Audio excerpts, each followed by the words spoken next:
What's up guys, Kingdra here with another Monster Hunter Wilds video. These videos have been real fun to make and the reception has been pretty cool to see. I love all your comments, your suggestions and your wish lists as we wait for the February 28th to come. It's a slow and painful wait, so these videos fill those gaps for everybody and keeps Wilds in focus for all of us. So if you are one of those people like me who just can't get enough of listening to Wilds news, theories and general discussions, please do me and you a favour and hit that subscribe button. I'm growing this channel and I want to be a pillar in the community. I want to network with other creators, so if you are a creator and also want to have a fun Wilds discussion, just hit me up, let's grow. But anyway, so my previous videos have been about monsters that are likely to return based on the ones we've seen so far in trailers and gameplay footage, as well as the ones that maybe shouldn't come to Wilds and take a little sabbatical. Honestly, if you haven't checked any of those videos out, I recommend you go back and watch them and give me your thoughts. I did mention Monoblos in one of those videos, as well as Giginox, so I won't be mentioning those guys today, but keep in mind that if it wasn't for that reason, and that reason alone, they would 100% be on this list. But today, we'll be going over monsters that I think deserve to return to Wilds. Ryoza has recently revealed that the focus on returning monsters is the ones who didn't get a chance in World and Iceborne and Rise and Sunbreak. So the reasons will vary for some monsters, but I try to do this objectively, although I may sneak in some personal favouritism, so apologies for that in advance, and yeah, without further ado, let's begin. Number 1, Gameth. Oh yes, Gameth, the monster we have been trolled, seemingly by some people or person who attended the Comic-Con in New York, saying that they heard a trumpet at the end of the trailer, which obviously we have not seen so far. Although, you know, we haven't seen the gameplay of Yankoku or Rathian that people have confirmed they saw more than one person, so maybe it's something that they're saving up for some reason. I don't know why we've not seen this yet, but they may just release this in a random, you know, info dump, I suppose. But Gameth, if you speak to any hunter who has played any of the previous games, as in the ones before World, most of them would mention Gameth as a monster that deserves a second chance. Being part of the Fated Four, Gameth was a massive mammoth-like monster, as its name would suggest of course. It inhabited the icy, snowy, cold areas and was truly a sight to behold. The issue Gameth had was that it was incredibly big and incredibly slow, so the fight itself was far from being exhilarating back then. Despite this, fans have been crying out for the monster to return, which speaks volumes for what it is. It's such a beast of a monster. But why do people want a monster who had a pretty meh fight to come back so badly? The answer, in my head at least, is the possibilities and the room for improvement for a monster that this big and meaty. They're just truly endless. If they could make this fight and nail it, make it more engaging, which we know they can, they're excellent at innovating and improving from old limitations, Gameth, just being present, would be enough to get fans excited to fight her, and that's before any improvements are taken care of. I previously stated that Wilds is all about breaking barriers. We've seen this with the open terrains, and even the Leviathan skeleton being worked into the game flawlessly, with Valahara. So why not assume they will continue this trend of breaking barriers by adding a monster of the colossal size of Gameth, but making it so that it's a more fightable monster and actually make it interesting to fight. We've seen them do this already. I know we haven't seen a lot of the Black Flame just yet, but the Black Flame you can tell is a very, very large monster, and it's like an octopus type of monster, which is just an incredible thing for them to even attempt to bring into a game like this. So yeah, I think Gameth is just, you know, I think a mammoth monster is not as big of an innovation as a octopus, so I think it's definitely possible. Also, you know, being the only Fated Four to not make it through from World to Sunbreak, the omission from the 5th gen only adds to her return being more and more inevitable, in my opinion. Number 2, Duramboros. Now, if we're talking about being left behind, then Duramboros is the pinnacle of this. Monster Hunter World had a huge amount of flying wyverns and brute wyverns. Duramboros, being a brute wyvern, was literally the only brute wyvern not to appear in either World or Iceborne. And as if that wasn't bad enough, he wasn't even in Rise or Sunbreak either. Imagine having an entire class of monsters appear except one, especially such a big one as the Brutes.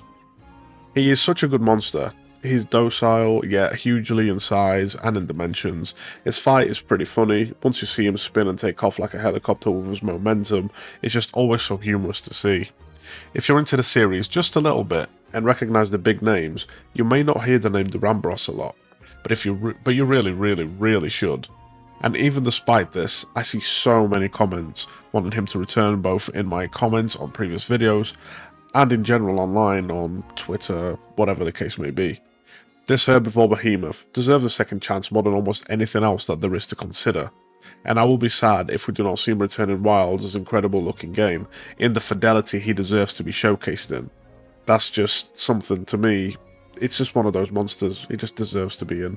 So Capcom, if you're listening, please give Durambros a chance. That's all I'm asking. Number 3. Legiacris. This one doesn't really need explaining, let's be honest. But of course, I'm going to do it anyway. Legiacris, the flagship of Monster Hunter Tri, is one of the most popular and beloved monsters in the entire series, coming third despite being the only monster not in the 5th gen within the whole top 20. He's also the only flagship, along with Gammoth, to miss the 5th gen entirely, so this is always going to be a strong point in his deserved return. I mean, even the flagship of Frontier made it to the 5th gen with Espinas, yet Legiacris wasn't in. Strange, huh?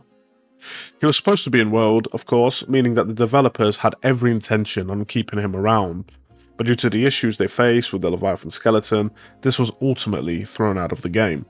Leviathans were in Rise, yet he didn't return, where others as Mizusune and even Royal Ludroth did return.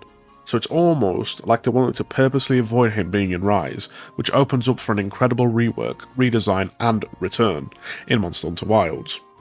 Nothing really needs to be said more about this amazing monster, and I would be shocked if he didn't come to Wilds. I would almost bet my entire net worth, which isn't a lot by the way, that he will be here, and we will all be crying tears of happiness when we get our first glimpse of him. Capcom, please do not do us dirty this time. We need Laggy back. And I speak for everybody here. Almost everybody, I guess. Number 4. Malfestio. The birdiest of all bird wyverns. This monster wasn't in the 5th gen, even though I thought he was a great fit for deep into the ancient forest. This monster is the epitome of the word unique. Most bird wyverns we have are, for the most part, can be described as raptors. Things such as Kuliyaku are such a great example of this. Malfestio is a literal owl, one of the coolest and most interesting birds in the animal kingdom in real life. He has the bird mannerisms and the quirky personality we know and love from our bird friends. And he has a mechanic, which is another unique factor about him, which is the confusion mechanic, which literally flips your controls if you are hit by it. Something no other monster has. It's such a fun and different spin on a monster status effect, and one that newer hunters have never gotten to experience. With how much we're getting in Wilds that is a unique experience, this is another one that could really add to the already incredible list of monsters that we have seen up to now. We have seen the return of one bird wyvern in Yankoku, but so far, that is literally all we have seen on that specific class of monsters. So why not expand it by bringing in the most unique, yet comparable to our real life birds in our bird wyvern, Malfestio. I think that is a great fit for the Scarlet Forest too, and I would just really love to see him back. Number 5. Celtus Queen. Oh yes, this is another one of their monsters that are just uniqueness personified. Celtus Queen is such a cool monster in pure aesthetic alone. She's a beetle-like monster belonging to the Neopteron class, which is again something we have not seen thus far in Wilds. If you combine her looks with the fight and how it becomes a duo fight essentially by commanding the regular Celtus like a helicopter and using him to do what she wants, is already playing on that uniqueness factor that we all know we are after. After all, uniqueness creates special moments in a special game, win-win. Let's be real here. But yeah, she has a sort of a pheromone that she releases, which attracts the Celtus when she needs assistance. If the helpful Celtus is then slain, then another will come to her aid and the cycle just continues. She's even capable of killing and straight up eating this helpful Celtus when in need of energy. This monster is just another example of just how much thought that the Monster Hunter team puts into their creatures and their designs. I feel like the concept is incredible, and a reflection of why the series has the prestige and respect of the entire gaming community wants to play the games themselves. And the immersion, which we all know Wilds is really leaning into, having such a comparable thing to a real life animal such as the Black Widow spider, where they eat their partners, etc. like that. I think it's really, really cool that we get to see those interactions in the series, and Wilds is literally the perfect place to showcase all that in its full glory. Not to mention, adding the Celtus Queen would inherently mean adding the Celtus, so that's a 2-in-1 monster, more for the roster, fans are happy, team is happy, happy days all round. Number 6. Vespoid Queen. Why stop at one queen when we can have two?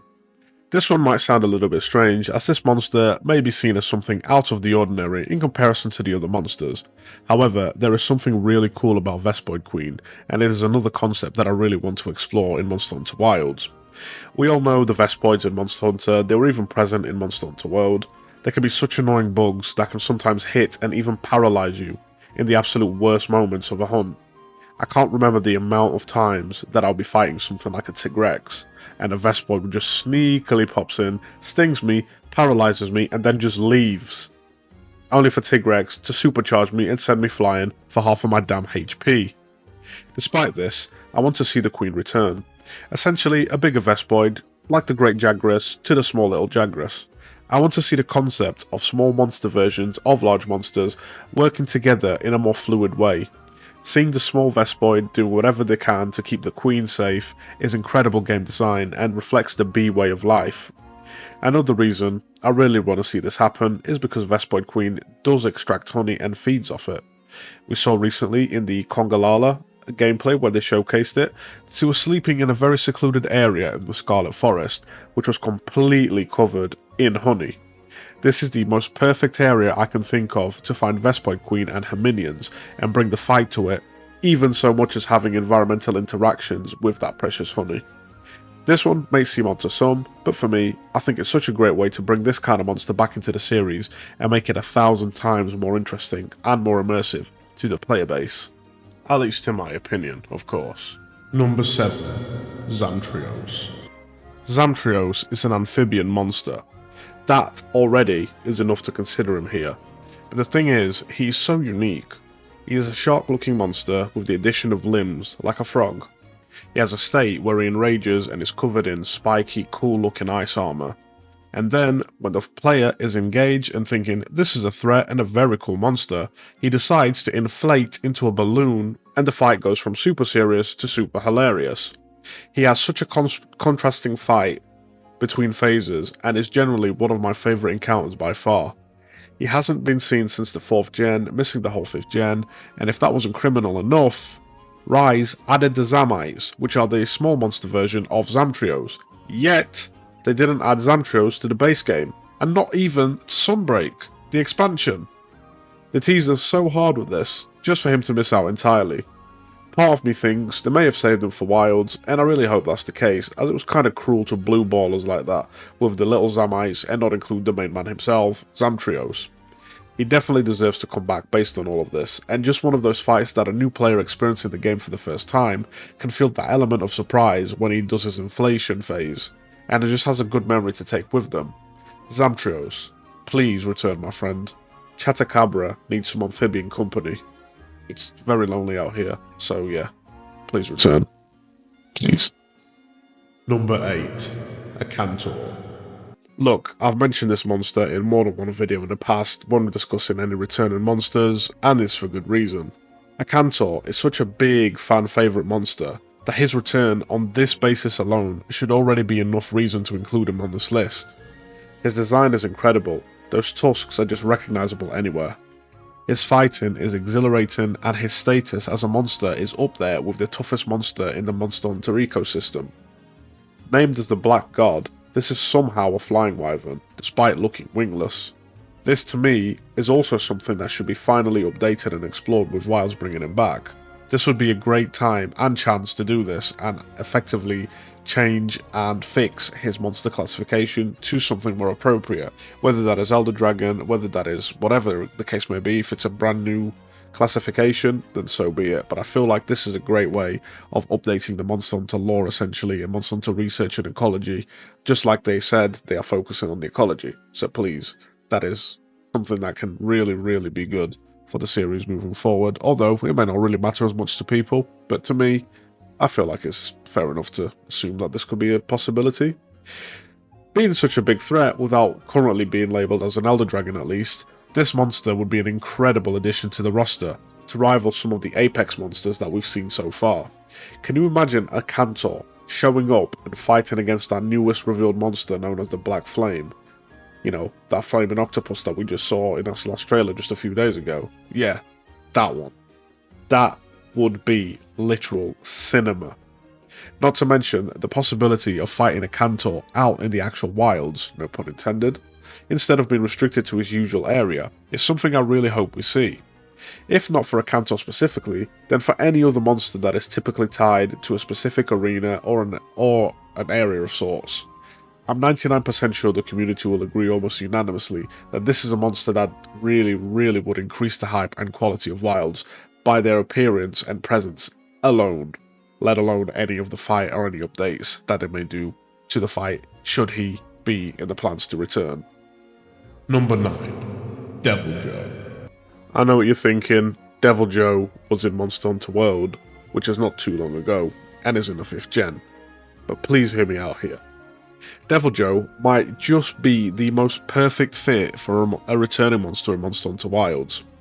I say this because the developers have often described this game as a living, breathing world, where decisions on what you hunt can impact the rest of the nature in the game.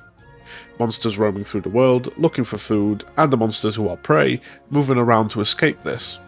When it comes to being a glutton and a natural predator with unending hunger and brutality, Devil Joe is literally second to none. The thought of seeing a Devil Joe roaming and all the other monsters who he preys on, which is pretty much every single monster they put in the game, because even in Monster Hunter World, every time Devil Joe was on the map, the second you slayed a monster, despite whether it's a Nur Gigante, whether it's a Kulu Yaku, it doesn't matter. Devil Joe will just turn up and will start eating the monster in front of you, even while you're still carving it. It's absolutely insane to me. Obviously, the graphics in World were great, but this wasn't really represented well in that animation, because Devil Joe would seemingly just sit there and be biting through the carcass and nothing would happen.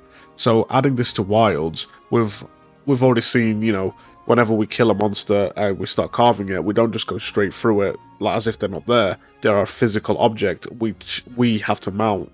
And we've also seen that whenever they do get slain, that they do turn eventually into a bone pile, which is something that I don't think is talked about enough, but that's such a great addition. So having Devil Joe coming in and essentially eating the monster, but in a more interactive way, a more realistic way, I think it's something that would again add to the immersion to all players, new or old, and I think it's something we can all get behind, in all honesty. So the impact it would have on the entire ecosystem, the world that you're hunting in, the world you're exploring, his presence alone would have such a big impact. Like, there's just nothing comparable to what a Devil Joe could do. Seeing flocks of monsters, big or small, having to migrate because a Devil Joe is on the map and is on the hunt. It has so many incredible possibilities and so many opportunities to test the way that the world and its natural progression works. He's also a monster that is loved by a big part of the community, me included. He's easily in my top 5 monsters, and I even considered him as number 1 at one point, but me being me, I'm just so undecisive of what I like, because I just like so many monsters. It's so hard for me to do a proper top 5 or top 10 list, because it can literally change depending on how I'm feeling on that day. So yeah. And I think his omission from Rise, it has the opportunity to take his lore and personality to an entire whole new level with Wilds, and it's just one of those monsters that just makes so much immediate sense to me. And I hope that I'm not alone on this, although I do see some people may decide that, you know, just leave the pickle out of this, bring something else in, that's totally fine, but in my opinion, based on the ecology stuff alone and the impact it has on how the world operates with the monsters migrating and everything else, I think that this is an opportunity that I feel will be very wasted. If they can do this right, this could literally be one of the key points as to why Wilds is what it says it is in terms of being an immersive, open, breathing world which anybody can get in, enjoy, and just watch the scenery and watch everything unfold right in front of your eyes. But yeah, Devil Joe, one of my favourite monsters, please return. Number 10, Nur Gigante. Look, I know what you're thinking. Number 10, the flagship of Monster Hunter World. Already? Hear me out, please. Nur Gigante is one of the most iconic monsters in the series already, despite only being introduced in the 5th generation with Monster Hunter World, as we all know. Nur Gigante is already the 2nd most popular monster in the entire series, but this isn't really that surprising to me. His ecology and interaction with the player during the entire world story, being the one whose role in the ecosystem is to bring balance and stability, the Eater of Elders, wanting to eat Azora Magdaros of all things, makes it easy for players to keep engaged and wondering what this beast is going to do next. Not only that, but the fight itself, by far one of the best fights ever made in the series in my opinion. There's just something so special about fighting Nur Gigante for the first few times. You think, this guy's way too strong, I have no idea what to do. He's just obliterating me. And then you fast forward, and then you're the one doing the obliterating. Once you figure out the spike mechanics and his general moveset. Elder Dragons mostly always have an element that they master, yet Nur Gigante is just a pure raw weapon of destruction with no elemental prowess whatsoever. Yet despite this, he's still a huge fan favourite. I think it speaks absolute volumes to just how well the Monster Hunter team have designed him, and generally gave me 100 plus hours of pure enjoyment alone. Nurgi is the 5th gen flagship for me. Not just World and Iceborne, the entire 5th gen. He wasn't in Rise and Sunbreak, and whereas Iceborne's flagship was Valkana. And I'm just a believer that masterpieces like Nur Gigante just should not be left behind. And with the way Wilds has shown to go above and beyond what we saw in World in every single way possible, I think this is the perfect game for Nur Gigante to again show his face, remind us that he is one of the greatest inventions in the history of the entire Monster Hunter series. And that just about does it. That's my immediate top 10 monsters that deserve to show up in this masterpiece of a game in February 2025 and onwards. I try not to think too much about it and just throw my wacky thoughts into a video, so I hope you guys really did enjoy the list. Please let me know if you agree with any or all of these picks, and make a plea in the comments for any that I missed that you really feel deserve to return. Who knows, Capcom may be watching in my videos. I mean, why wouldn't they, I suppose, yeah? So yeah, like and subscribe if you like this video, hit the bell icon so you don't miss any of my wacky thoughts and ideas, and I'll see you in the next one, which I feel will be a good video to look out for. King Dre here, peace.